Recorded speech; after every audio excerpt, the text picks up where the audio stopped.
va a dar lugar a mosaicos celulares. Entonces, tenemos óvulo y espermatozoide, ya no estaríamos hablando de no disyunciones meióticas, por lo tanto, ya no estamos hablando de que el óvulo o el espermatozoide tengan cromosomas de más o cromosomas de menos. Aquí ya estamos hablando cuando óvulo y espermatozoide se unieron y ambos tenían sus 23 cromosomas respectivos. Tenían los 23 cromosomas y al unirse hicieron el cigoto de 46 cromosomas. Sí, Lisbeth, dame un segundito, espérame.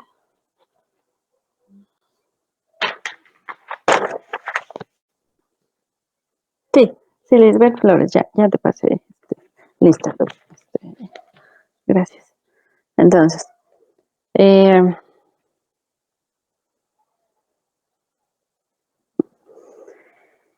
se une óvulo y espermatozoide con sus 23 cromosomas respectivos y el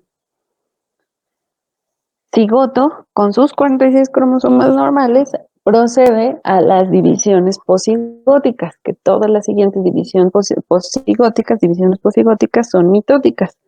Entonces, o por mitosis, ¿no? Entonces, puede haber dos opciones, que cigoto con sus 46 cromosomas en la primera división posigótica, es decir, de producto de una célula, que es el cigoto, esa primera división que hace dos células hijas idénticas de 46 cromosomas, ahí ocurra una no disyunción. Lo mismo por cualquier factor que sea, ya sea que aquí pues no estaríamos tanto hablando de meiosis aquiasmática. Aquí pues sí ya estaríamos hablando por ah, em, ya sea que sean deficiencias de proteínas estructurales del centrómero, que por lo que veíamos de los cromosomas acrocéntricos, eh, que hicieran puntos de recombinación muy cercanos a telómero o muy cercanos a centrómero, y eso haga que los cromosomas acrocéntricos se pues disyuncionen inadecuadamente, ¿no? Que hagan una no disyunción. Ese sería cualquier otro factor, no la meiosis aquiasmática, pero que lleve a que a un polo de la célula se vaya un cromosoma de más y al otro cromosoma, a este polo de la célula se vaya un cromosoma pues de menos.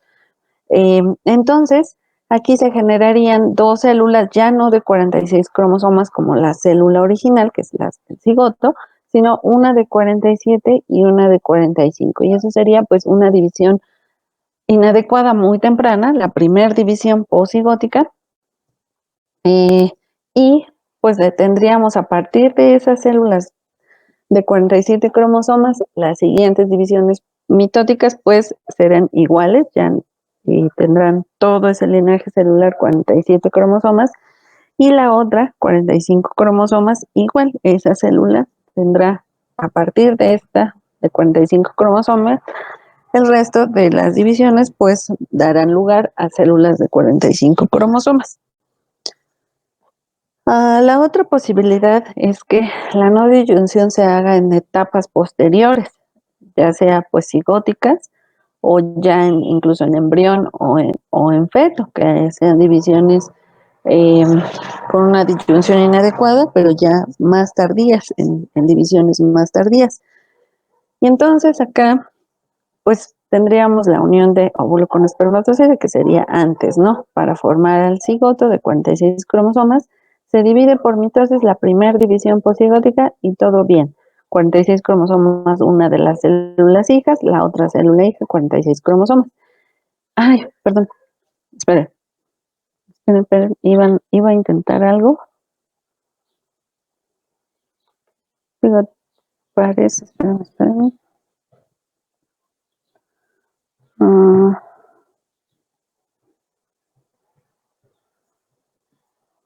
A ver, vamos a intentarlo así hoy y mañana lo intento con Rob.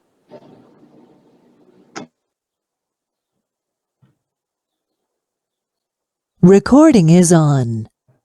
Ok, voy a grabar las clases. Digo, yo sé que algunos las han grabado, pero pues le pongo acá y vemos si no para que automáticamente, parece que si yo la grabo, ustedes automáticamente pueden acceder a esa grabación. Entonces vamos a intentarle así, además de que ustedes la tengan, ¿no? Entonces, perdón, ya sigo. Entonces, la primera división posigótica, pues no hay ningún problema. Las dos células hijas tienen sus 46 cromosomas. Sí, de nada. Ya vemos cómo se pueden ir distribuyendo y nada más, pues ustedes hagan un buen uso, ¿no? de las grabaciones. Y entonces, después en la siguiente división posigótica, podría ser que alguna de esas células, pues sí tuviera algún problema con la disyunción. Y entonces aquí arriba tenemos esta célula que inicialmente sí tenía bien sus 46 cromosomas, al dividirse por mitosis hace una no disyunción mitótica y una de las células hijas tiene 47 cromosomas y otra de las células, bueno, la otra célula hija tiene 45 cromosomas. Sin embargo, la célula de acá abajo hace su división mitótica adecuadamente y las dos células hijas tendrán sus 46 cromosomas. Entonces, la diferencia será que si la no disyunción mitótica es muy temprana, como acá arriba, en la primera división posigótica, no vamos a tener líneas celulares adecuadas en ese producto. Es decir, solo vamos a tener línea celular con 47 cromosomas y línea celular, o sea, ambas coexistiendo en ese producto, en ese cigoto, y líneas celulares con 45 cromosomas, lo que es literal la definición de mosaico, ¿no? Ya habíamos visto mosaico, este sería un mosaico cromosómico. Y aquí abajo, en este ejemplo, en la otra posibilidad, si la no disyunción se hace en etapas más tardías, no en la primera división posigótica, sino de la segunda hacia adelante, entonces sí podremos, uno, ver línea celular adecuada de 46 cromosomas, pero también ver líneas celulares no adecuadas, ¿no? De 47 y de 45 cromosomas. Podría ser que la no disyunción se llevara a cabo fuera en etapas, decía, después, no en esta división de acá que está marcando aquí en la segunda división posigótica, sino en la tercera o en la cuarta o en la quinta o así sucesivamente.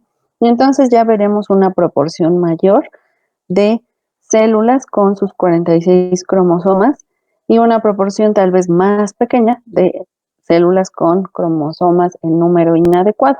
Entonces, entre más temprana, ya sea que no veamos, entre más temprana la no disyunción mitótica, ya sea que no veamos línea celular de 46 cromosomas, o sea, adecuada, o que sí veamos, entre más tardías, la no disyunción mitótica, si vemos, podremos ver línea celular adecuada y dependerá en qué momento es la no disyunción mitótica, la proporción de línea celular alterada, porque acá pues si es en la segunda, pues sí un gran porcentaje de líneas celulares tendrán 47 cromosomas y 45 cromosomas. Aquí veremos 3 líneas celulares en un cariotipo. Pero si se hace más tardíamente, entonces veremos una proporción menor de líneas celulares inadecuadas, ¿no? Ya sea con 47 cromosomas o con 45 cromosomas. Dependerá mucho el momento de la no disyunción mitótica, la proporción de líneas celulares que veremos en cuanto a cromosomas, pues en un cariotipo. Aquí, por ejemplo, cuando se tratan de autosomas, por ejemplo, cromosoma 21, que haya una no disyunción en el par 21, estas líneas celulares de 45 cromosomas serían 45 cromosomas XX menos 21. Eso no es tan posible realmente. Entonces, técnicamente estas células tendrían que hacer un rescate. Y estas también podrían intentar rescatar. Entonces hacen rescates trisómicos o rescates monosómicos. Los rescates trisómicos, pues literal es el cromosoma extra, degradarlo. Y acá, rescates monosómicos, el cromosoma faltante, duplicarlo. Aquí pues es cortar telómeros y que vengan proteínas de degradación, ¿no? Y acá, en rescates monosómicos, para duplicar el cromosoma faltante tienen que tomar como molde el cromosoma presente y hacer una reparación por prácticamente recombinación homóloga, entre comillas, pero una replicación completa de ese cromosoma, y eso sería un rescate monosómico. Es necesario porque linajes celulares de solo un autosoma no son posibles, no sería un cigoto viable. Entonces, prácticamente que tendrían que hacer este rescate para tener, entonces, pues sí habría 46 cromosomas, duplicarían el cromosoma faltante, porque hay uno, y lo que aquí veríamos, digo, el cromosoma 21 no tiene regiones de control de expresión de gen como el cromosoma 11 o el cromosoma 15 que veíamos para Beckwith o Prader-Willi, pero a final de cuentas cuando se haga un rescate acá monosómico, el origen parental de ese cromosoma ya no será ¿no? Ya no será biparental, ya solo será un origen, ya sea materno o paterno, usualmente es paterno, ¿no? Porque las no disyunciones se relacionan más, no, en este caso no, pero pues ya dependerá si es materno o paterno, tendremos solo un origen, ¿no? En este caso, como no estamos hablando de meiosis, no sería esto de que sea la no disyunción eh, mayor en origen materno, más bien acá pues es al azar, ¿no? Como se haya eh, perdido cuál es el cromosoma que se fue hacia este polo de la célula, pero estas células pues tendrían que hacer, especialmente las de 45 cromosomas, las de 47, si es el cromosoma 21, pues prosiguen, ¿no? O sea, es un producto trisómico para 21 que a final de cuentas, este linaje celular, pues sobreviven, al menos la mayoría. Pero estas monosómicas de 21, ninguna monosomía de autosoma, recuerden que es viable, solamente las monosomías de cromosomas sexuales. Entonces, cuando estemos hablando acá de autosomas, la célula, para que sea viable ese producto o esa célula como tal, tiene que hacer rescates. Rescate en este caso monosómico, tiene que duplicar el cromosoma que esté faltando. Y acá lo mismo, en este linaje celular de 45 cromosomas, si estamos hablando de un autosoma, pues tendrá que hacer un rescate. Y en las líneas celulares de 47, mientras se trate de cualquier otro autosoma que no sea 21, 13 o 18, pues también tendrá que hacer un rescate, porque si acá no disyunciona, por ejemplo, el par de cromosomas 1, pues no, este linaje celular es pues no viable para nada, no hay posibilidad de que haya trisomía completa del cromosoma 1 o monosomía completa del cromosoma 1, y entonces tienen que venir los rescates, tanto rescate trisómico como rescate monosómico, para que esa línea celular y al final de cuentas ese producto pues sea viable, si no, no va a avanzar en el embarazo. Y esta sería entonces la no disyunción, pero mitótica, ¿no? Posigótica, en la que el cigoto tenía sus 46 cromosomas adecuadamente al inicio, pero de la siguiente división, que sería la primera posigótica en adelante, pudiera haber no disyunciones, y entonces eso nos da el origen hacia líneas celulares con más y con menos cromosomas. Dependerá el cromosoma involucrado, la célula tendrá o será necesario que haga rescates, ya sea trisómicos o monosómicos. Y vamos a ver que, por ejemplo, para cromosomas sexuales también es eso. Para cromosomas sexuales sí puede haber ya sea 47 cromosomas o 45 cromosomas, incluso 48 o 49 cromosomas, y ya será un tanto diferente. Aún así, la célula puede intentar los rescates y en muchas ocasiones sí se ve esta situación, ¿no? Entonces, bueno, ya para entrar vimos la tablita de riesgos para anormalidades cromosómicas en recién nacidos vivos de acuerdo a edad materna. Para entrar en el tema como tal de patología, lo primero pues es por frecuencia, síndrome de Down en cuanto a autosomas, es la neuploidía más frecuente, ¿no? de autosomas, que es la trisomía 21. Se dio este nombre porque justamente John Langdon Down describió en 1866 las características clínicas asociadas a este síndrome, y ya después hasta 1959, que pues fueron justamente estas épocas en las que se empezó a hacer el desarrollo de la citogenética, Lejeune y Jacobs, determinaron la causa de manera independiente, ¿no? Cada uno determinó que era justamente el cromosoma 21 extra el causante de este fenotipo clínico particular. Tiene una incidencia de 1 en cada 600 a 700 nacidos vivos y es la cromosomopatía mejor conocida de autosomas. Pero en general sí, de todos los cromosomas, la mejor conocida. El origen de la no disyunción, es decir, de la trisomía, es en el mayor número de casos materna, es decir, el ovocito pasó por una no disyunción, usualmente en meiosis 1, hasta en el 75% es lo más común. Pero pues también se puede haber no disyunción paterna, ¿no?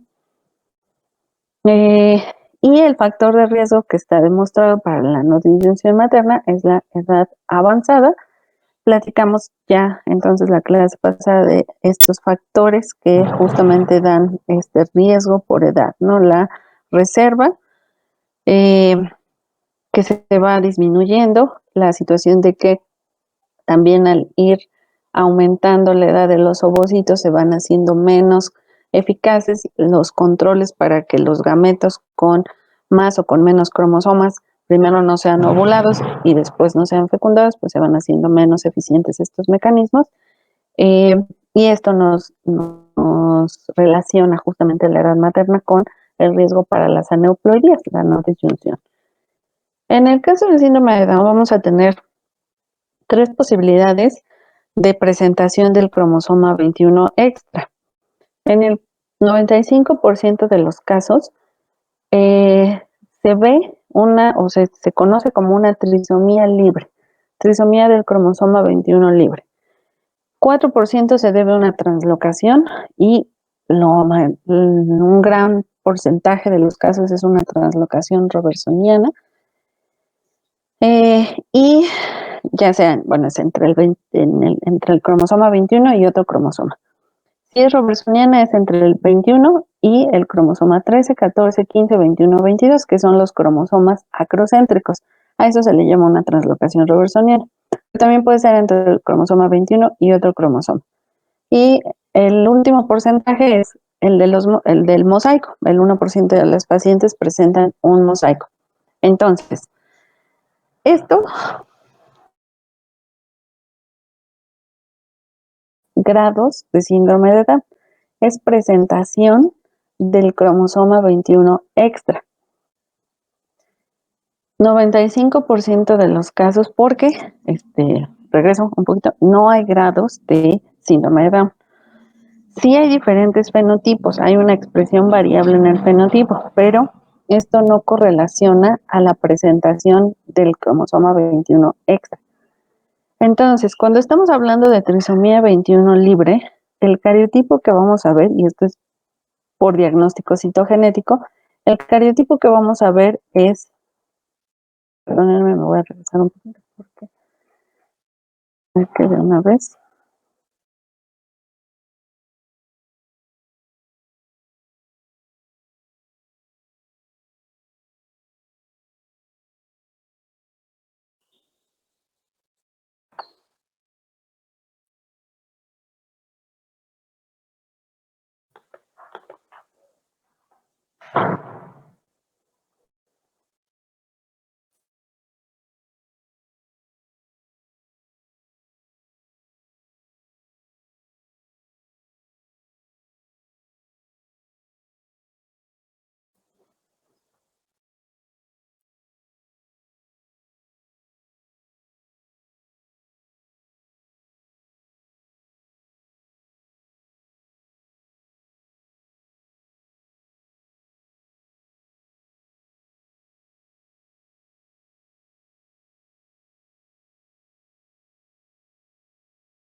Entonces, este sería el cariotipo. Cuando estamos hablando de una trisomía 21 libre, el cariotipo es que vemos literal, así, los 3 cromosomas libres, el 21 extra solito. Este es en la mayoría de los casos. Y pues esto se dio por una no disyunción, quiere decir que 2 de estos cromosomas eran de origen, en la mayoría de los casos, maternos. Materno. Por lo tanto, el ovocito, pues, tuvo una no disyunción, ¿no? Ya fuera, lo más frecuente que se menciona es meiosis 1, pero igual podría haber sido meiosis 2, o igual podría haber sido espermatozoide, ¿no? Que tuviera los 2 cromosomas 21. Cuando se unió con su complemento, que tenía su cromosoma 21, por el Z haploide de cromosomas, pues entonces nos dio lugar a la trisomía 21. Este es en la mayoría de los casos, 95% de los casos. El siguiente porcentaje es el del 4% que se debe a una translocación. La mayor parte de las translocaciones, cuando se deben la trisomía 21 a translocaciones, porque sea una robertsoniana. Las translocaciones son intercambio de material cromosómico entre un cromosoma y otro, o que un cromosoma esté completamente unido a otro cromosoma. Esto es más claro con los cromosomas acrocéntricos, en ese sentido de que es todo el cromosoma el que se une a otro cromosoma que también es acrocéntrico. Y a eso le llamamos entonces translocación robertsoniana, las que involucran a 2 cromosomas acrocéntricos. Entonces, en el paciente encontraríamos el cromosoma 21 pegado por el centrómero al cromosoma 13 o al 14 o al 15 o al mismo 21 o al 22. Lo más frecuente es que sea pegado este cromosoma extra al cromosoma 14. Esa es la translocación robertsoniana más frecuente en la trisomía 21. Pero podría estar hasta hacia cualquiera de los otros, pegado en cualquiera de los otros cromosomas acrocéntricos o en cualquier otro cromosoma. Esa sería la siguiente forma de presentación del cromosoma 21 extra. Y lo último es que sea el 1% mosaicos, es decir, que tengamos líneas celulares con 46 cromosomas y líneas celulares con 47 cromosomas. ¿Por qué sería así? Por lo que acabamos de mencionar, no disyunciones, pero mitóticas, en la que a lo mejor no se va a ver una línea celular de 45 cromosomas, pero ¿por qué? Porque se hizo un rescate monosómico. Entonces, ese es el menor porcentaje de pacientes. ¿Por qué es importante mencionar esto? Porque muchas veces los médicos que atienden, sobre todo recién nacidos en los que se sospeche síndrome de Down o trisomía 21, eh, les mencionan que no ven mucha afectación, que los datos clínicos tal vez son sugestivos, pero que no son muy aparatosos, a lo mejor no hay cardiopatía, no hay alguna situación mayor de gravedad, y entonces mencionan a los padres que seguramente o probablemente sea un mosaico. Y solamente por porcentaje eso no va a ser cierto. La mayoría de los pacientes es trisomía libre, solo un 1% es mosaico. ¿Por qué como que esta correlación? Y estaríamos hablando de una correlación genotipo-fenotipo y no tanto así. Estaríamos hablando, tal vez podría pensarse que un mosaico, por tener una línea celular de 46 cromosomas, podría tener una menor afectación, ¿no? O sea, al final de cuentas, algunas células tienen sus 46 cromosomas adecuadamente y solo otras tienen los 47 cromosomas. Y eso hemos visto que no realmente es una correlación estricta a menor gravedad, porque hay pacientes que tienen mosaicos y que están incluso más afectados que pacientes que tienen la trisomía libre. Y viceversa, sí puede haber también pacientes que tienen mosaicos que tienen una afectación menor, pero no es una regla. Entonces, esta situación del mosaico no correlaciona a un fenotipo más leve, ¿no? O menos severo. No, no es así, entonces es importante. Y lo que les mencionaba, no hay grados, hay presentaciones diferentes, distintas. Esto ya va a depender mucho de cada paciente. incluso pacientes con la misma trisomía libre, algunos no tendrán problemas endocrinológicos y otros sí, y así sucesivamente. Esto ya depende mucho de los pacientes. También hablando del mosaico, esto que no correlacione es porque cuando hacemos el estudio de citogenética ya vimos el cariotipo, que pues lo más usual es hacer el cariotipo en sangre periférica, tomar una muestra de sangre, esos leucocitos cultivarlos y obtener metafases para analizarlas. Estamos entonces analizando sí algo general, pero a partir, o sea, bueno, más bien, a final de cuentas solamente es un linaje celular. Necesitaríamos, por ejemplo, ver otros tejidos como sistema nervioso, corazón, aparato gastrointestinal, músculo, hueso, y ver en esos tejidos cómo es la proporción, cuando estamos hablando de mosaicos, la proporción de los linajes celulares de 46 cromosomas y 47 porque haya un cromosoma 21 extra, ¿no? Más 21. Podría ser que si estamos viendo un porcentaje pequeño en sangre de cromosomas 21 extra, o sea, de 47 cromosomas, en sistema nervioso no sea así y el porcentaje mayor de línea celular sea la de los 47 cromosomas y por eso ese paciente esté más afectado.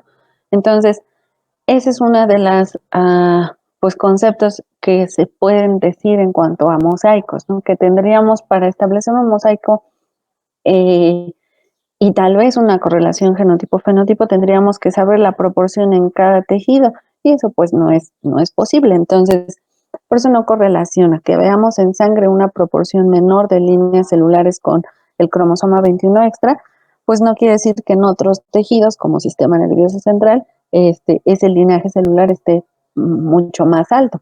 Entonces, por eso no tendremos esta correlación estricta, ¿no? Entre genotipo y fenotipo. Y es importante entonces porque pues se les comenta a los papás y ellos tienen una idea que no es en ese sentido completamente cierta, ¿no? Y puede ser algo complicado para ellos después la situación. Entonces, bueno, no hay grados. Esto de las presentaciones no correlaciona con menor o mayor afección o presentación de fenotipo más grave o menos grave. Es simplemente cómo se presenta el cromosoma 21. Ya el fenotipo y el desarrollo como tal va a depender mucho de cada paciente. El cuadro clínico, entonces, pues, eso es muy característico la facies. Eso prácticamente lo vamos a poder establecer desde el nacimiento, pero hay algunos otros datos, sobre todo el nacimiento, que han sido bien establecidos en series que muchos de los pacientes con trisomía 21 lo presentan. Y reunió todo esto Judith Hall, como los 10 signos de trisomía 21 en recién nacidos. Los divide por porcentaje de presentación, al menos en esas series que hicieron grandes. Lo que más frecuentemente se presenta es el perfil aplanado de la cara. El perfil aplanado de la cara se refiere al puente nasal deprimido. El puente nasal, pues, es justamente la parte de nuestra nariz que está entre los ojos. Y en los pacientes con trisomía 21 está muy, muy aplanadito. Prácticamente no se ve y luego ya se ve la naricita. Además tienen hipoplasia o aplasia de los huesos de la nariz. Eso es algo que podemos ver desde ultrasonidos obstétricos. Y eso pues hace que haya un perfil aplanado de la cara. Además también, si vemos su cabecita, el occipital, también está aplanado y eso hace mucho más entonces este perfil aplanado del cráneo, pero también más en específico de la carita. Después ahí en frecuencia vendría el reflejo de Moro débil. Ese es pues un dato que hay que explorarlo tempranamente, por eso es en recién nacidos estos 10 signos. No son criterios, solamente son 10 signos. Después tendríamos la hipotonía, es una hipotonía generalizada, lo vamos a ver con la posición de las extremidades, sobre todo esa posición en ranita, ¿no? De las extremidades inferiores. Además también se va a ver la hipotonía, una de las características que también vemos en los chiquitos que es muy característica es la macroglosia, pero la macroglosia no es una macroglosia verdadera. Es una, como en Beckwith, por ejemplo. Esta es una macroglosia relativa o aparente porque no es que la lengua esté grande, más bien es la hipotonía tan generalizada que hace que no puedan mantener la lengua dentro de la cavidad oral. Entonces, esto de la hipotonía también es algo muy frecuentemente visto con posición en general como dato, y nosotros lo que vamos a ver es la posición de las extremidades, la macroglosia, y también en el abdomen se pueden ver esta separación de los músculos de la pared abdominal porque están hipotónicos justamente, y eso se le llama diástasis de recto. Entonces, con estos datos podemos valorar la hipotonía. También vamos a ver característicamente es la posición de las fisuras palpebrales hacia arriba, es lo que decíamos de la facies característica, y pliegues redundantes en el cuello, acá en la parte posterior del cuello, un pliegue redundante, así como articulaciones, las grandes, sobre todo cadera, etcétera, muy hiperextensible, es una flexibilidad amplia, ¿no? Y ya de ahí vendrían otros datos, como por ejemplo la displasia de cadera, también es datos, es decir, algo en la pelvis morfológicamente anormal, usualmente es la displasia. Las orejitas que tengan alguna situación, los pabellones auriculares, por ejemplo, que estén pequeñas, también lo que vamos a ver mucho es el hélix plegado, y la hipoplasia de la falange media del quinto dedo, y el pliegue palmar es algo que vamos a ver, pliegue palmar único, perdón, en las manitas, ¿no? La hipoplasia, bueno, ahorita vamos a ver, es más fácil acá con las imágenes. Este es un paciente con trisomía 21. Entonces vemos aquí, del lado izquierdo, la macroglosia. No es una macroglosia verdadera, es por la hipotonía. Mientras va mejorando la hipotonía, también se va modificando en este sentido, pues no solo esto, ¿no? De la macroglosia, también la situación de desarrollo psicomotor, que ahorita vamos a ver las manifestaciones orgánicas, pero físicas serían los pliegues, bueno, acá no se vería el pliegue del cuello, ¿no? Pero más bien las fisuras, estas fisuras palpebrales llamamos pues literal a la abertura horizontal de los ojitos, las fisuras palpebrales dirigidas hacia arriba, el puente nasal plano, que acá en la lateral lo veríamos, y la displasia de los pabellones auriculares, que podría sí estar implantado bajo. La implantación del pabellón auricular se ve trazando una línea del canto interno, acá donde estoy poniendo el cursor, es en la parte interna del ojito, trazando una línea horizontal hacia la orejita. Acá está un poquito hacia arriba, la cabecita de este chiquito tiene que estar más en posición neutral, pero del canto interno trazaríamos una línea horizontal, y acá en el punto que estoy poniendo, que es la unión del superior del pabellón con la cabecita o con la cara, ahí es donde se ve pues el punto de implantación. Si la línea queda, este punto de implantación por abajo de la línea, entonces estamos hablando de una implantación baja. Si queda por arriba, pues estamos hablando de una implantación alta. Podríamos tener implantación baja del pabellón auricular, y lo que más vemos es esto, el hélix es la parte acá superior del pabellón auricular, este es nuestro hélix. Usualmente está plegado en estos bebés, como se ve acá en la figura, el plegamiento del hélix. También puede estar un poquito rotado, si trazamos una línea así vertical, una línea vertical como lo estoy haciendo, tendría la orejita que estar alineada con esta línea vertical. Aquí está discretamente rotada hacia atrás, y eso se llama rotación posterior. También esa es una displasia de pabellón auricular, que sería una dismorfia. Las dismorfias mencionados en alguna clase, que son rasgos diferentes, rasgos que salen un poco de la referencia adecuada o habitual de una característica física. Y estos pues son las dismorfias que caracterizan a los pequeños con trisomía 21. Además, en los ojitos podemos ver unas manchitas en la periferia del iris que se llaman manchas de Brushfield, y que también son características en estos pacientes. Y es fibrosis, es tejido fibrótico en el iris. Y en extremidades, el pliegue en la manita, pliegue palmar único,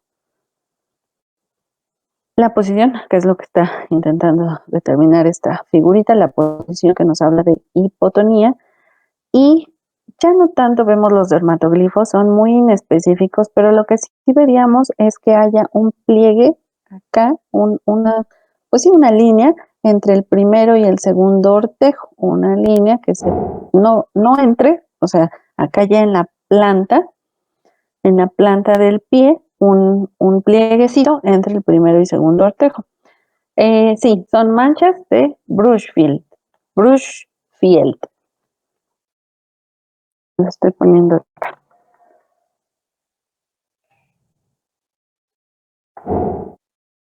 Manchas de Brushfield. Y de nada, dale. Oscar, ¿también querías preguntar algo?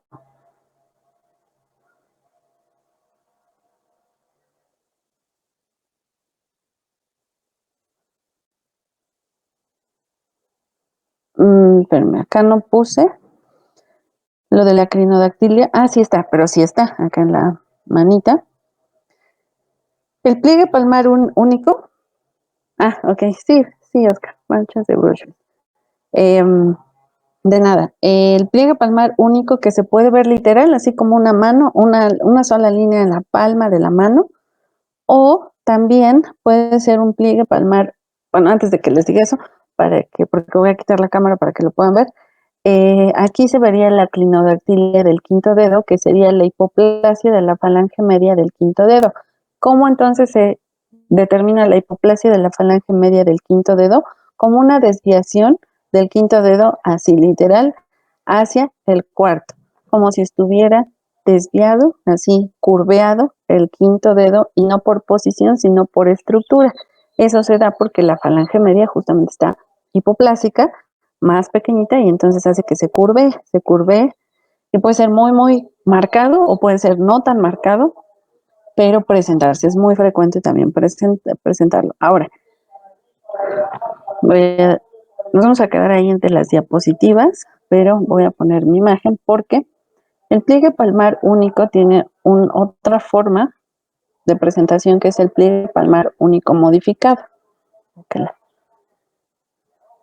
El pliegue palmar único modificado es cuando nosotros extendemos, bueno, solamente lo hago con la izquierda, extendemos la mano y le pedimos al paciente que la doble ligeramente, los dedos, haga una flexión de dedos.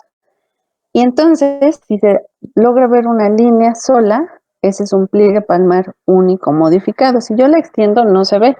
Si le hago así, pues tampoco se ve así como, o sea, sí se ve, pero no es tanto el pliegue palmar único modificado porque se ve una pequeña separación acá en el centro. Pero en los pacientes que tienen como tal un pliegue palmar único modificado, se ve una línea así solita. Extendiendo no se les ve una línea única, pero si hacen una flexión de sus deditos, sí se les ve una línea única, así, única, única. Y ese es el pliegue palmar único modificado, también podría presentarse en los pacientes. Y la clinodactilia, pues igual hay que ver el meñique, si está dobladito hacia adentro, entonces ese es clinodactilia. No, ahí tengo, en esta no una foto de paciente, pero en otras presentaciones les pongo la clinodactilia. Y clinodactilia, pliegue palmar, la implantación, o sea, dismorfias, porque luego también sucede mucho, ¿no? Dismorfias, cuando uno mismo se explora, pues uno puede tener dismorfias, pero las dismorfias en conjunto, muchas, pues sí nos hacen sospechar, por ejemplo, en este caso de trisomía 21.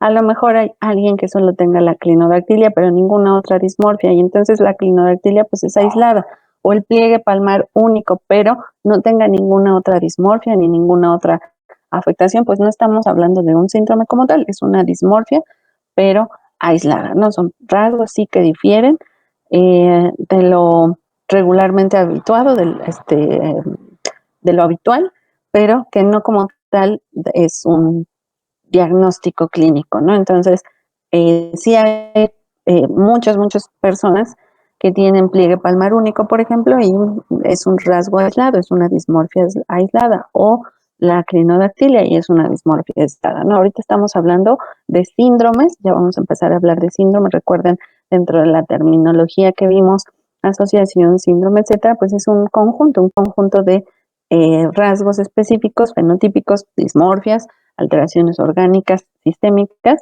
que corresponden a una causa en común, no solo un rasgo. Entonces, bueno, es la clarificación que quería hacer. Bueno, entonces mañana continuaríamos con lo que resta de trisomía 21 y continuamos con las otras trisomías. Cualquier duda me avisan. Por favor, la verdad es que no he entrado a ver el código a Schoology, al rato lo checo, el código del salón, para que puedan entrar. Y estoy explorando otra posibilidad que parece que está un poquito más sencilla, pero les comento mañana bien de lo que hoy vean, ¿no? Bueno, cuídense mucho